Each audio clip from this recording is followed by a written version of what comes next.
Sir வணக்கம், வாழ்த்துக்கள். India கூட்டணி இவ்வளவு இடங்கள்ல வெற்றி பெறும், இவ்வளவு ஒரு கடுமையான போட்டியை கொடுக்கும் அப்படின்றது பல பேர் எதிர்பார்த்திருக்க மாட்டாங்க. பட் இந்த முடிவுகளை நீங்க எப்படி பாக்குறீங்க? இந்த ரிசல்ட்ஸ எக்ஸ்பெக்ட் பண்ணியிருந்தாங்களா? கண்டிப்பா எக்ஸ்பெக்ட் பண்ணியிருந்தோம். இன்னும் கூட நிறைய இடங்களில் எக்ஸ்பெக்ட் பண்ணியிருந்தோம். சில இடங்கள் நாங்க எதிர்பார்க்காத இடங்கள் கூட வந்திருக்கு. அதனால ஓவராலா அந்த நம்பர்ஸ் நாங்க எக்ஸ்பெக்ட் பண்ண நம்பர்ஸ் தான். சோ நாங்க ரொம்ப சர்ப்ரைஸ்டா இல்ல, பட் சில இடங்கள் எங்களுக்கு சர்ப்ரைசிங்கா இருந்திருக்கு. பட் அதர்வைஸ் நீங்க பார்க்க போனா ஓவராலா ஒரு அண்டர் கரண்ட் இந்த பிஜேபி அரசாங்கத்தை எதிர்த்து இருந்தது. அந்த நாங்க எடுத்து வச்ச நரேட்டிவ் அது எல்லாம் பல இடங்கள்ல ஒர்க் ஆயிருக்குன்றத நான் புரிஞ்சுக்கிறேன். என்ன விஷயங்கள் இந்த போட்டி ஒரு கடுமையான போட்டியாக மாறியதற்கு என்ன விஷயங்கள்லாம் காரணமாக அமைந்திருக்கிறது சார்? இல்ல, இது ஐ திங்க் பிரைமரி விஷயம் பல கோணங்கள்ல இது ஒரு ஏகாதிபத்தியத்தை நோக்கி போகும் ஒரு அரசாங்கம்ன்ற ஒரு ஆஸ்பெக்ட் இருந்தாலுமே கூட மக்களுடைய லைவ்லிஹுட் மேட்டர்ஸ், அன்றாட வாழ்வியல்ல முழுமையாக புறக்கணித்தது பாஜக அரசு என்பதுதான் உண்மை. அது ஒரு ஒரு ப்ராப்பகேண்டா, ஒரு டிராமா மூலமாகவே நம்ம எலக்ட்ரல் வெற்றி அடைஞ்சிடலாம்ன்றது அவங்க நம்பிக்கை. நாங்க ஆப்போசிஷன்ல நாங்க என்ன நம்பணும்னா, இந்த வாழ்வியல் சம்பந்தப்பட்ட விஷயங்களை மக்களுக்கு கண்டிப்பாக நல்லா புரியும். அதை சொல்ல வேண்டிய விதத்தில் சொன்னோம் என்றால், அதை சொல்ல வேண்டிய விதத்துல சொல்லணும்னா அதுக்கான கமிட்மெண்ட் எங்களால காட்ட முடிஞ்சதுன்னா கண்டிப்பாக அது ஒர்க் அவுட் ஆகும்ன்றது எங்களுடைய நம்பிக்கை. ஸோ அதுதான் நிறைய ஒர்க் அவுட் ஆச்சுன்னு நான் நினைக்கிறேன்.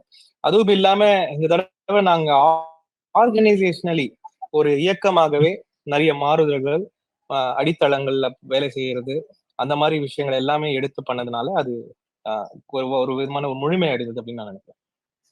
நேயர்களுக்கு எல்லாம் ஒரு விஷயம் தெரிஞ்சிருக்கா என்னன்னு தெரியல. சசிகாந்த் செந்தில் அவர்கள் கர்நாடகா தேர்தலின் போது அந்த வார் ரூம்க்கு அவர் தலைமை தாங்கினாரு. அதுக்கப்புறம் தமிழ்நாட்டுக்கு போட்டியிட்டு அதுக்கப்புறம் மீண்டும் போய் ஆல் இண்டியா லெவல்ல இருக்கக்கூடிய வார் ரூமுக்கும் அவர் தான் இப்ப பொறுப்பாளராக இருக்கிறார். சோ இந்த வாழ்வாதார பிரச்சனைகள் அப்படின்ற ஒரு விஷயம் உங்களுக்கு அந்த ஹிந்து முஸ்லிம் அந்த ஃபேக்டரை கட் பண்ண முடிஞ்சிருக்கு அப்படின்னு நினைக்கிறீங்களா நீங்க? ஏன்னா குறிப்பா பல பகுதிகள்ல அந்த ஹிந்து முஸ்லிம் அப்படின்ற அந்த பிஜேபியோடைய பாலிடிக்ஸ் அப்படின்றது அது ரொம்ப ஸ்ட்ராங்கான பாலிடிக்ஸ், அது கோர் பாலிடிக்ஸ். அதை எதிர்க்கிறது அப்படின்றது அவ்வளவு ஈஸி இல்லை அப்படின்றதுதான் பலருடைய கருத்தாக இருந்துச்சு. சோ இந்த பிரச்சனைகளை முன்வைத்து பிரச்சாரம் செய்யும் போது எந்த இடத்துல நீங்க உணர்ந்தீங்க? காங்கிரஸ் கட்சி உணர்ந்தது அல்லது இந்தியா கூட்டணி உணர்ந்தது? இது மக்களுடைய இந்த பிரச்சனை பேசும்போது அது ரெசனேட் ஆகுது, மக்கள் அதை கேட்கறாங்க, மக்கள் அதுக்கு ரெஸ்பாண்ட் பண்றாங்க அப்படின்றத எந்த இடத்துல நீங்க உணர்ந்தீங்க சார்? இல்ல, இந்த தேர்தலோட மிகப்பெரிய வெற்றியாவே நான் அதுதான் பாக்குறேன். ஒருவேளை இந்த நம்பர் இந்தியா கூட்டணி வரலன்னா கூட இந்த என்டையர் எலெக்ஷன்ல இந்த ஹிந்து முஸ்லிம் விஷயம் ஒர்க் ஆகல அப்படின்றதுதான் என்னை பொறுத்த வரைக்கும் ஒரு பெரிய வெற்றி, பல பேருக்கு ஒரு நம்பிக்கை. நான் பல நாட்களாக சொல்லி கொண்டு வர விஷயம் இதுதான். இந்த நாட்டுல இந்த நாட்டுக்கு ஒரு இத்தோஸ் இருக்கு, இந்த நாட்டுக்கு ஒரு கேயோஸும் இருக்கு. இது எல்லாம் சேர்ந்து இந்த நாட்டை ஒரு ஏகாதிபத்திய லெவலுக்கு கொண்டு போகாது என்பது என்னுடைய ஒரு ஆழ்ந்த நம்பிக்கை. அது இந்த தடவை இந்த கேம்பெயின் பீரியட்லயே எனக்கு ரொம்ப ஸ்ட்ராங்கா நாங்க உணர முடிஞ்சது. ஏன்னா நீங்க பாஜகவை பொறுத்த வரைக்கும் அவங்க என்னதான் பெரிய டெர்மினாலஜிஸ் பேசினாலும், அவங்க பிரதம மந்திரி ஆக இப்போது இருக்கும் மோடி அவர்கள் 2014 வரும்பொழுது ஒரே ஜார்கன்ஸ் தான். MBA படிக்கிறவங்களே தோத்துருவாங்க, அந்த அளவுக்கு குட் கவர்னன்ஸ், கிரீன் ரெவல்யூஷன் என்னென்னவோ பேசிட்டு வந்தாரு. ஆனா இதெல்லாம் வெறும் வெற்று வார்த்தைகள் தான் அப்படின்றது இந்த 10 வருஷக்கான அரசாங்கம் அவங்களுடைய கவர்னன்ஸ் புரிய வைக்குது. அதை தாண்டி அவங்களுக்கு இந்த இந்து முஸ்லீமை தாண்டி எந்த நரேட்டும் இந்த நாட்டுக்கு இல்லைன்றது இந்த கேம்பெயின்லயும் புரிய வந்தது. ஏன்னா நீங்க ஒன்ஸ் அந்த இந்து முஸ்லீம் ஒர்க் ஆகல அப்படின்னு அவருக்கு தெரியும் பொழுது அதுக்கப்புறம் அவங்க கம்ப்ளீட்டா எக்ஸ்போஸ் ஆயிட்டாங்க. அவங்க கேம்பெயினே நீங்க இன்னைக்கு எடுத்து வச்சீங்கன்னா எரும மாடு மேலேயும் மங்கள் சூத்ரா மேலேயும் அப்புறம் இப்படியேதான் ஓடிட்டு இருந்தது. அதாவது ஒரு டெய்லி இன்னைக்கு அவர் என்ன சொல்லி எதை வச்சு நம்ம இன்னைக்கு காமெடி பண்ண போறோம்ன்ற மாதிரிதான், மீன் மெட்டீரியல் மாதிரிதான் இன்னைக்கு அவங்க கேம்பெயின் போயிட்டு இருந்தது.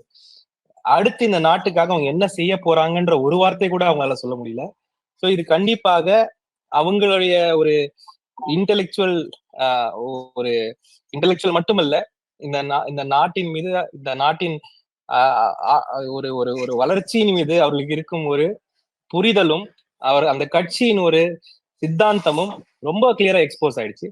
என்ன பொறுத்த வரைக்கும் இந்த நம்பர்ஸ் எங்களுக்கு இன்னைக்கு வரலன்னா கூட இந்த ஹிந்து முஸ்லிம் இந்த ரெட்டோரிக்ஸ் ஒர்க் ஆகாம இருந்ததுதான் இந்த எலெக்ஷனுடைய ஒரு பெரிய வெற்றி. சார், கர்நாடகால காங்கிரஸ் ஆட்சியில் இருக்காங்க. இந்த முறை எப்படியும் ஒரு 15-16 இடங்களுக்கு மேல வெற்றி பெற்றவங்க ஒரு பெரிய நம்பிக்கை பேசிட்டே இருந்தாங்க. ஆனா அதுக்கான வாய்ப்பா அமையல போலயே. மீண்டும் பாஜக தான் லீடிங்ல ஜெயிச்சிருக்காங்க.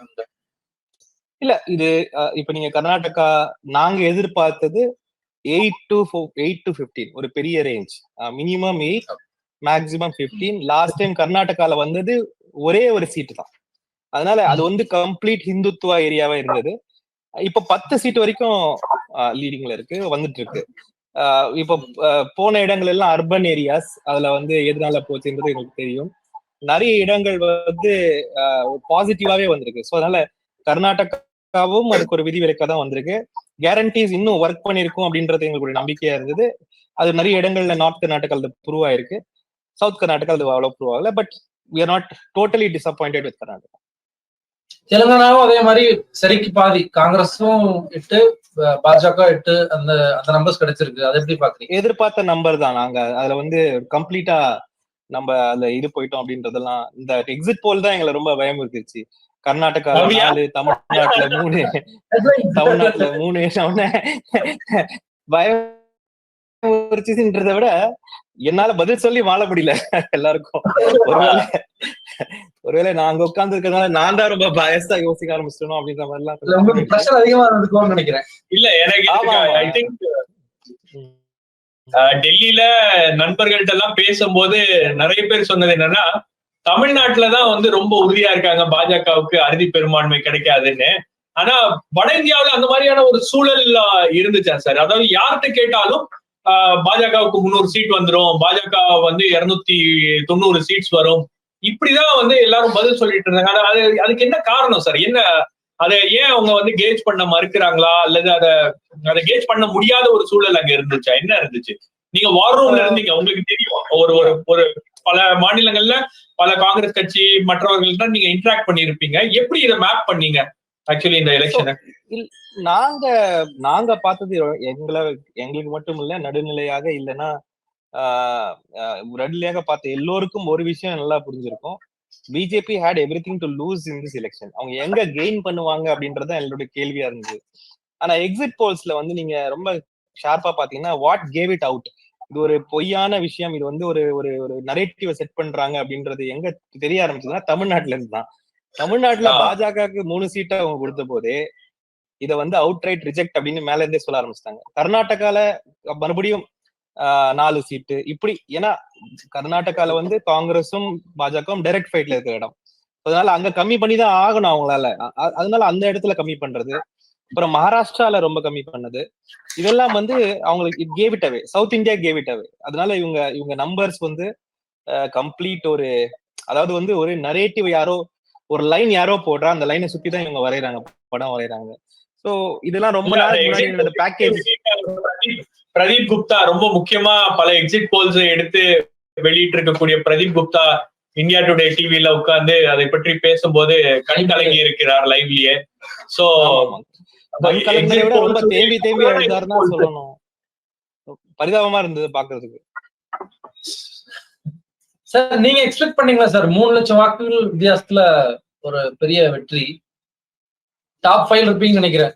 தமிழ்நாட்டுல இருந்த அதிகபட்ச திருவள்ளூர் உடைய மக்களுடைய இது வாக்கு, இது எல்லாருக்குமே தெரிஞ்ச விஷயம் தான். திருவள்ளூர் ஒரு அந்த மாதிரி ஒரு வாக்களிக்கக்கூடிய தொகுதி.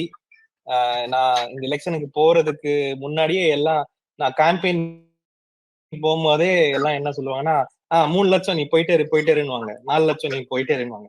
அப்படிதான் மக்கள் வரவேற்பே செஞ்சாங்க. அதனால இதுல என்னுடைய கிரெடிட் எல்லாம் தாண்டி இது மக்களுடைய கிளியர் கட் டிசிஷன். அவங்க இன்னைக்கு மட்டும் இல்ல, ரொம்ப நாட்களாக இந்த ப்ரோக்ரசிவ் போர்சஸ்க்கு வாக்களிக்கக்கூடிய ஒரு தொகுதியை தான் இந்த திருவள்ளூரை பாக்குறோம்.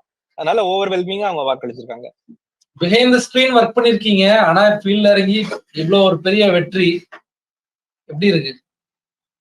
இது நான் உண்மையில சொல்ல போனா இது வந்து இங்க இருக்கிற என்னுடைய காங்கிரஸ் கட்சி மற்றும் திராவிட முன்னேற்ற கழக மற்றும் எங்களுடைய கூட்டணி தோழமை கட்சிகள் எல்லா கழக தொண்டர்களும் அவர்களுடைய வெற்றி தான். ஏன்னா அவங்கதான் இறங்கி நான் இல்லாத போது முழுமையாக வேலை செய்தவர்கள். அதனால இது வந்து ஒரு கிரவுண்ட் ஒர்க் இது. அதனால இதுல வந்து வெற்றியை தவிர வேற எதுவும் வர்றதுக்கு வாய்ப்பு இல்லை.